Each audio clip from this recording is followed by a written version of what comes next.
कक्षा 12वीं के सभी विद्यार्थियों को नमस्कार। आज हम बात करने वाले हैं साझेदारी के पुनर्गठन के बारे में।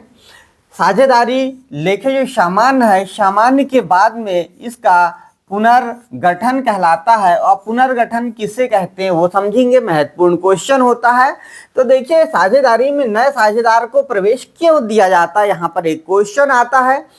तो देखिए, भारतीय साझेदारी अधिनियम 1932 है। इसकी जो धारा 31(1) में किसी फर्म में नए साझेदार का प्रवेश फर्म में विद्यमान यानी पहले से जो मौजूद हैं वे सभी साझेदारों की सहमति से हो सकता है। फर्म में प्रवेश के बाद नया साझेदार फर्म द्वारा निकाले गए या फर्म द्वारा किए गए सभी कार्यों के लिए उत्तरदायी होगा। सीधी सी बात है कि कोई नया साझेदार आता है, उसे हम ज्वाइनिंग दे देते हैं। ज्वाइनिंग देने के बाद में वो साझेदार जो है तो सभी कार्यों के लिए उत्तरदायी होता है।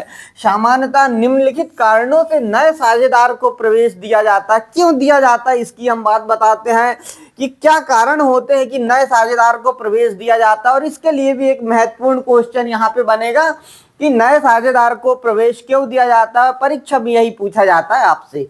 पूंजी की जरूरत होगी, आवश्यकता होगी। जब हमें दो साझेदार थे और पूंजी कम हो गई तो पूंजी की आवश्यकता हुई, और आवश्यकता हुई इसके लिए हमने एक साझेदार और अपने फर्म के विस्तार करने के लिए किसी नए व्यक्ति को हमने अपनी फर्म में लाया, तो नए साझेदार को प्रवेश दिया गया।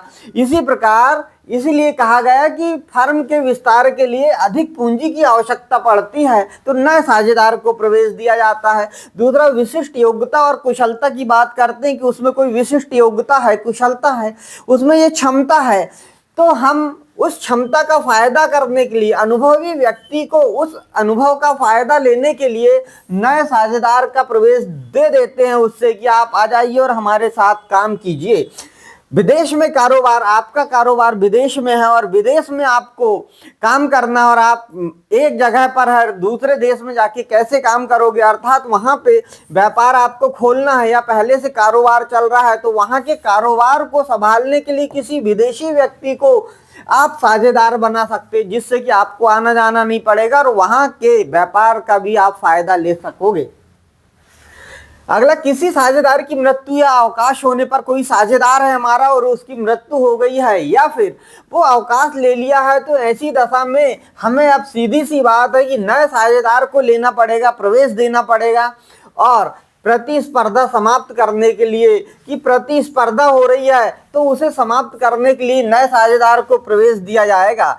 कर्मचारियों को लाभ में हिस्सा देकर प्रोत्साहित करने के लिए भी नए साझेदार को प्रवेश दिया जाता है। कोई कर्मचारी है और कोई कर्मचारी है, उसे हमें प्रोत्साहित करना है, लाभ में हिस्सा देकर उसे प्रोत्साहित किया जा सकता है। इस प्रकार हम नए साझेदार को प्रवेश देते हैं। तो ये आपने देखा नए साझेदार को प्रवेश क्यों दिया जाता है, बहुत महत्वपूर्ण क्वेश्चन है। और हमारी ये क्लास को आप अधिक से अधिक अपने दोस्तों तक शेयर करें। आज के लिए इतना ही, मिलते हैं नेक्स्ट वीडियो में। नमस्कार।